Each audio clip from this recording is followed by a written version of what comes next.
You're listening to the Options Insider Radio Network, the home of the Options Podcast. For more quality options programs, visit theoptionsinsider.com or search for Options Insider Radio Network in your podcast provider of choice. Listeners can also access all of our programming through our mobile app available in the iTunes and Google Play stores. Select programs are also available via live stream at mixlr.com/options-insider. That's mixlr.com/options-insider. Don't forget to follow along with your favorite programs and submit your own questions for the hosts at twitter.com/options, stocktwits.com/options, facebook.com/theoptionsinsider, or via questions at theoptionsinsider.com. The Options Insider Radio Network is sponsored by Fidelity Investments. Fidelity's Option Trade Builder tool can help you confidently build an options trade in 3 simple steps. Just choose a strategy, select a contract, and then review the benefits and risks of the trade. Learn more about Option Trade Builder at fidelity.com/options. Options trading entails significant risk and is not appropriate for all investors. Certain complex option strategies carry additional risk. Before trading options, contact Fidelity Investments by calling 800-544-5115 to receive a copy of the characteristics and risks of standardized options. Fidelity Brokerage Services, LLC, member NYSE SIPC. And now, it's time for the show that breaks down the options market. From unusual activity alerts to market analysis, strategy overviews, listener questions, and much more. If it involves puts and calls, then our all-star panel will break it down. It's time to hit the option block with your host, Mark Longo from the Options Insider Media Group, and co-hosts Uncle Mike Tussaw from RCM Asset Management, Andrew the Rock Lobster Joe Vanazzi from OptionPit.com, and Mark the Greasy Meatball Sebastian from OptionPit.com. And now, get ready to hit the option block.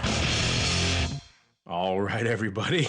Welcome to a belated edition of the old option block. If you're listening to this on podcast, I apologize. You're getting a short one today. And if you're listening live, you're saying, where were you guys for the last, half an hour or so? We were dealing with all sorts of fun, gremlins getting the works. They're doing some construction here in the building, and I think some of that may have wreaked havoc, shall we say, with our systems. So we couldn't go live at our usual time, but we're back here, ready to roll, ready to dive into it. Joining me to help me do just that, he's a patient man. He shall be rewarded for his patience, Mr. Uncle Mike Tussaw. Uncle Mike, sir, how's it going? Were you waited with bating breath to go live with the option block, sir? It's just, the last 45 minutes have just been chaos without being able to be on the option block and tears, all sorts of madness. So let's just get rolling, and that way we can make you feel better. All right, here we go. Trading block. It's time to break down the latest topics, trades, and trends in the world of options. It's time for the Trading Block. All right, everybody. Welcome to the Trading Block, of course, a portion of the show where we break down what is trading.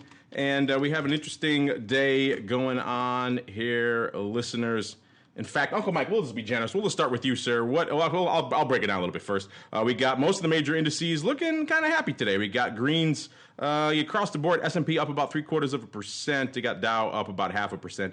NASDAQ up well over 1%. And the Russell up about nearly 1% as well. And all of that green on the screen. But there was some vacillation earlier in the day. Means VIX cash is kind of taking a hesitant move to the downside off about half a handle at about 20.75. Needs to go down a little bit more, shall we say. A couple handles more for my crystal ball prediction to look good for tomorrow. But a lot of you guys were in the 20 range, so you're looking pretty good right now. Better than us savvy folk here on the show. Uncle Mike, a lot of things going on in the market today. We got, Brexit was kind of spooking the market for a while. Some big cabinet ministers resigning in Britain, that kind of causing issues. Walmart also kind of screwing the pooch, and that was kind of causing some issues. We also had some mixed numbers on the economic front. Retail sales kind of weak. We also had some inflation kind of creeping in. So a lot of things combining to spook the market, and yet it seems like we're shrugging it off. Does this make you happy, sir? What's catching your eye as a resident permabull? Today's kind of an exciting day in that we have had over a 50-point range in the S&P just in the last 3 hours. We're on a 50-point run-up for the S&P, and if we can continue at this rate, then the market will be tripled within the next 3 weeks. I don't know if we're going to quite do that, or if those numbers are even correct. I just made them up. But, yeah, there's a lot going on right now with threats of the Brexit. I don't know if you saw the Walmart bill or the Stop Walmart bill that Senator Bernie Sanders is sponsoring, and that they want to stop share buybacks.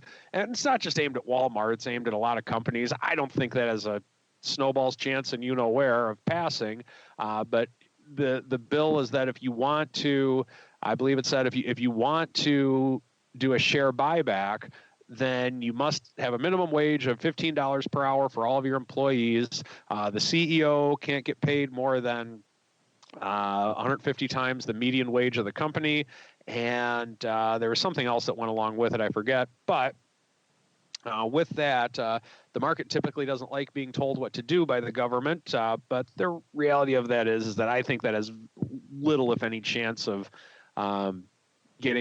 going anywhere in Congress.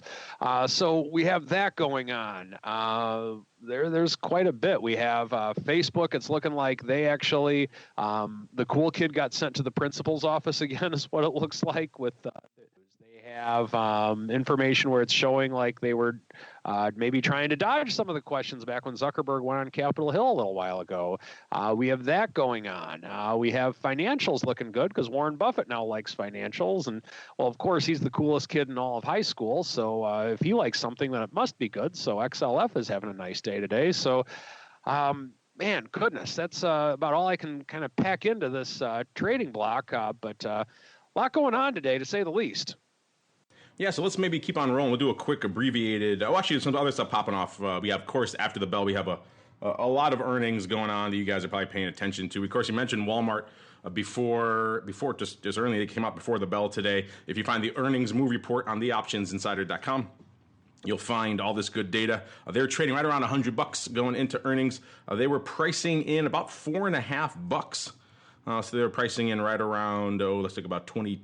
Actually, they were expecting about 20, close to 25, about 23% of vol. And they actually moved, about less than $1, about 84 cents net. This is, again, in the original blush right after the earnings. So intraday things could change.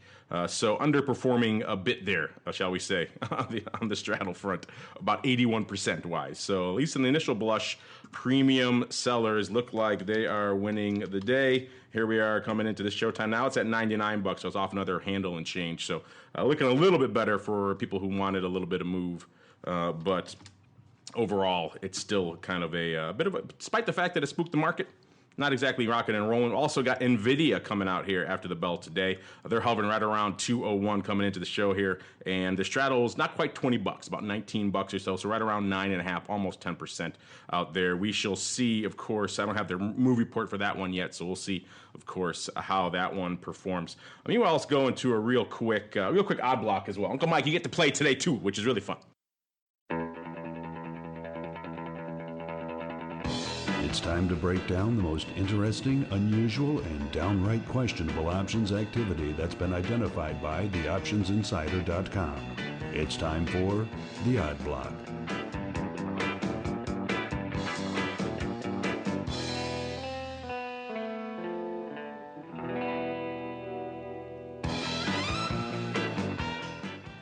All right, everybody. You love the old odd block, especially our little Tesla breakdown. We got a special one today, Uncle Mike, which is fun for you to get to play with me today. First off, spoiler alert. So let's get into what's going on in Tesla land. You know, we like ourselves a little Tesla quote. Tesla actually feeling a little bit of a lift today too, a little bit shy of the 350 level, about 345, but up about a handle or so. So kind of a quiet day, net move. Intraday, it's moved a little bit more, obviously, there. And were puts lighting it up earlier today? Yes, indeed, they were. All that Jan downside was on fire. We saw big blocks, 800, the 20 puts going up for 4 cents, 500, the 45 puts all in Jan again for about almost a dime. 25 puts for 4 cents going up here, 400 times of the par puts for 62 cents. The 50 puts for 12 cents, a lot of that going up. Looks like one of those 50 puts also were closing a little bit 400. But what's interesting, all those puts were lighting it up, tons of OI. And we pulled up earlier today just to do our check of the top OI positions, Uncle Mike. And this will be interesting to you. I'd like to get your opinion on this as well. So we tweeted it out there to our audience because the numbers are interesting. We looked at the top 10 open options positions in Tesla right now, and they're pretty much all far out of the money, Jan, or a little bit beyond puts. There is only one call, Uncle Mike, in the top 10 of Tesla options. So we thought we'd put it to you guys, see if you could guess. We like to have our audience guess. We gave you 4 choices. Which of these calls is in the top 10? And the only call represented in the top 10 for Tesla, the Feb 4 half call, the DEES 365 call, the Jan 2020 465 call, or the regular Jan 600 call. Uncle Mike, sir, what's your gut telling you? What are you feeling? I think I'm going to go with the, what was it? Was the Jan 2020 465 call? I hear you now. You said the Jan 2020. That's what you went with? Yeah, the Jan 2465 call. All right. Well, I won't reveal the answer. I reveal the answer to you. I won't reveal the answer live here on the air. Well, actually, no, maybe I will, because the time people hear the podcast, the poll. It's a quick flash poll. So yeah, our audience is going for DEES 365. Not a terrible choice at all. A very rational choice. But we all know at Tesla, it's not the rational thing that wins. And in any case, it isn't the irrational one. It is the Jan 600 call, Uncle Mike. Are you serious? They are dominating the tape right now to the tune of quite a bit. I don't have the exact number in front of me right now, but it was quite a bit, enough to be in the top 10 here in Tesla land. Let's keep on rolling. Let's see if we can get a quick question here before we got to wrap up. All right, here we go. Question time. It's time to take your seat on the All-Star panel as we read your emails, tweets, Facebook messages, website comments, and much more. It's time for the Mail Block. All right, everybody, welcome to the old Mail Block, the portion of the show where we take your questions, your comments, all kinds of fun stuff. We got some long ones about paper trading, what split ring flies and all that stuff. We have to save that one. You guys are looking pretty good in our actual question of the week. That's kind of just our other one's just kind of just a flash poll. Our actual question of the week is where you think VIX is going to be tomorrow. End of crystal ball time there tomorrow, 1 p.m. Central, and 47% of you looking at 18.5 to 20. 20% saying even higher, north of 20, which currently is clearly winning. 17% saying lower, 15.5 to 16.9 now, which I believe is where the meatball was last week. And where I am, 16% saying 17 to 18.5. I'm in that range. So we need a couple handles to the downside. It could happen. Crazy things have happened out there. This poll is pretty much done. We let you cheat and vote all the way almost into showtime tomorrow, whereas we obviously have to do it a little bit earlier than that, a week ahead of time, but still kind of fun. Let's see. We'll skip this some of the deep questions. Here's a fun one, Uncle Mike. This comes from regular listener J3 Dingle. I like that handle. He says, "Hey, Mark." Well, hello, J3.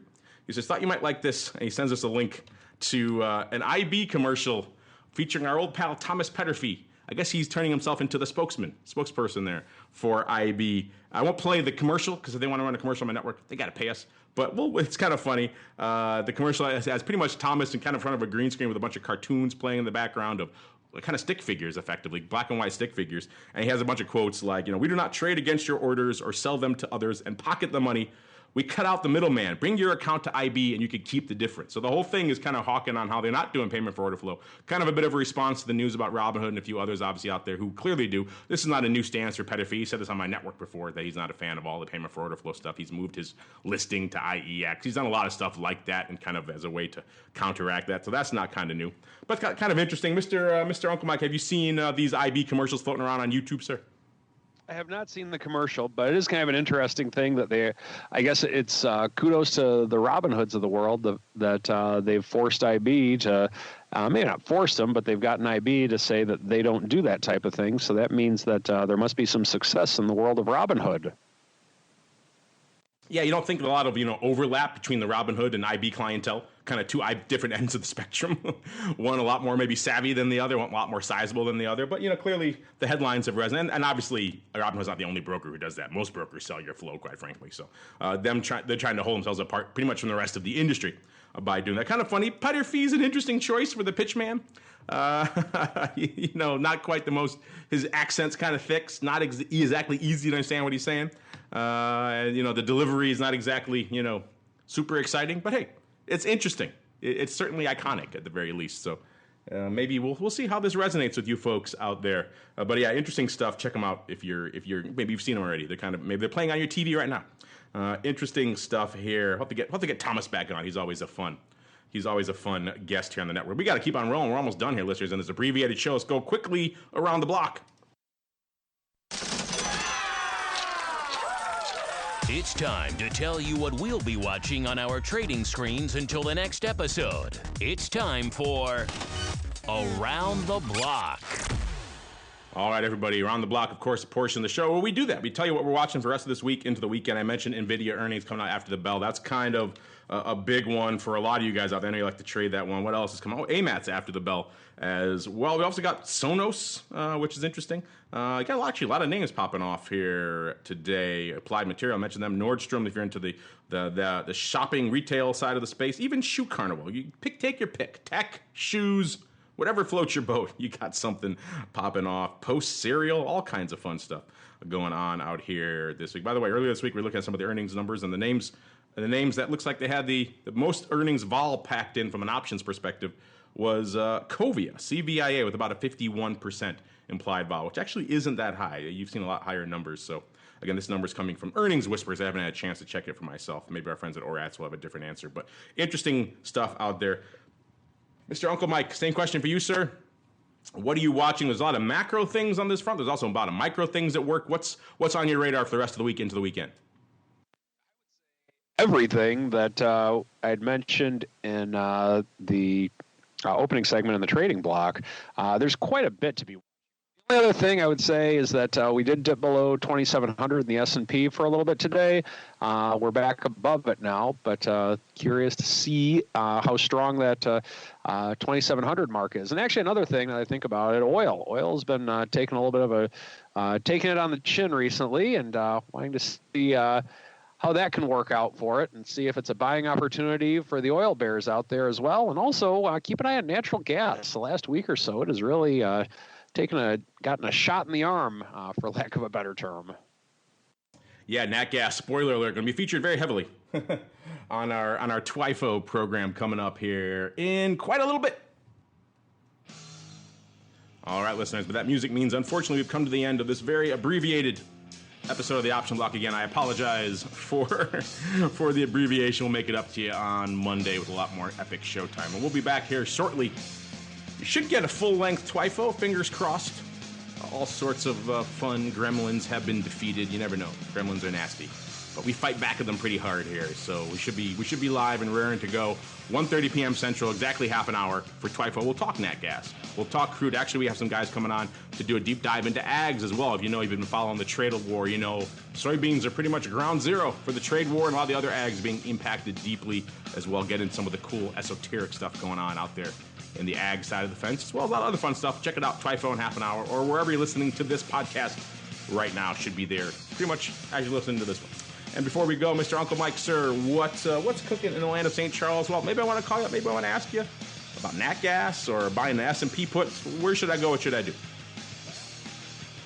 3531, or visit my website at www.stcharleswealth.com. And if you're in the neighborhood tonight, stop by the office. We have my monthly option club meeting. And tonight's topic is going to be, what the heck do I do now? Discussing the market pullbacks. There you go, stcharleswealth.com to learn. What the heck, indeed? That's a question a lot of people have right now. What do you do now? So Uncle Mike can help you out if you are indeed so inclined. stcharleswealth.com to learn more.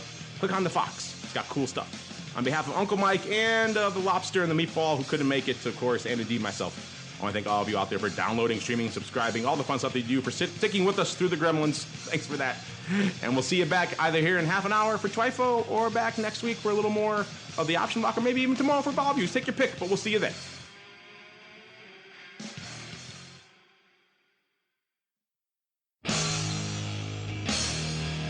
The preceding program was a production of the Options Insider Radio Network. For more quality options programs, visit www.theoptionsinsider.com or search for Options Insider Radio Network in your podcast provider of choice. Listeners can also access all of our programming through our mobile app, available in iTunes and on Google Play.